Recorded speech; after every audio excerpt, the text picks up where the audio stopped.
అందరికీ నమస్కారం. నా పేరు పేట చిరంజీవి, శ్రీకాళహస్తి నియోజకవర్గం జనసేన పార్టీ. ఈరోజు మన శ్రీకాళహస్తి నియోజకవర్గంలో ఉండేటువంటి మీడియా గ్రూపులు ఏవైతే ఉన్నాయో ఆ మీడియా గ్రూపుల్లో శ్రీకాళహస్తి టౌన్లోని 27వ వార్డు సంబంధించినటువంటి తుఫాన్ సెంటర్లో ఈ యొక్క ఎగువ ఉన్నటువంటి ప్రాంతం మొత్తం కూడా సరే దాదాపు 200 కుటుంబాల వరకు కూడా ఉన్నాయి.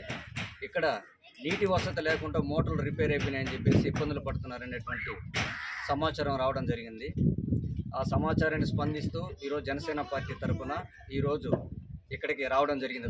తుఫాన్ సెంటర్ దగ్గరికి ఇక్కడికి వచ్చినటువంటి సందర్భంలో ఇక్కడ ఉండేటువంటి మహిళలు ఇంకా అదేవిధంగా పక్కన ఉండేటువంటి కుటుంబ సభ్యులు మొత్తం కూడా ఇక్కడ మన దృష్టికి తీసుకొచ్చినటువంటి సమస్య ఏమనంటే దాదాపు ఒక నెల రోజులుగా ఇక్కడ ఉన్నటువంటి తుఫాన్ సెంటర్లో ఉన్నటువంటి గిరిజన కాలనీలో మోటార్ అనేది పనిచేయడం లేదు.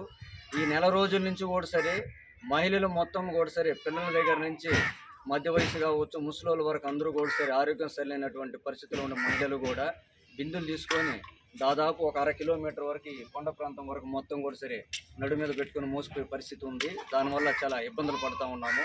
మాకు ఖచ్చితంగా ఎంత వీలైతే అంత త్వరగా ఇక్కడ మాకు మోటార్ రిపేర్ చేసి మాకు ఈ యొక్క వాటర్ వచ్చే విధంగా చేయాలనేసి వాళ్ళందరూ కూడా సరే ఇక్కడ మన దృష్టికి తీసుకురావడం జరిగింది. అదేవిధంగా ఇప్పుడు మోటార్లు వేస్తూ ఉండరు, రెడీ చేస్తూ ఉండరు, మోటార్లు అదేవిధంగా పోతూ ఉన్నాయి. కొద్ది రోజులు పని చేస్తున్నాయి, కొద్ది రోజులు పని చేయడం లేదు.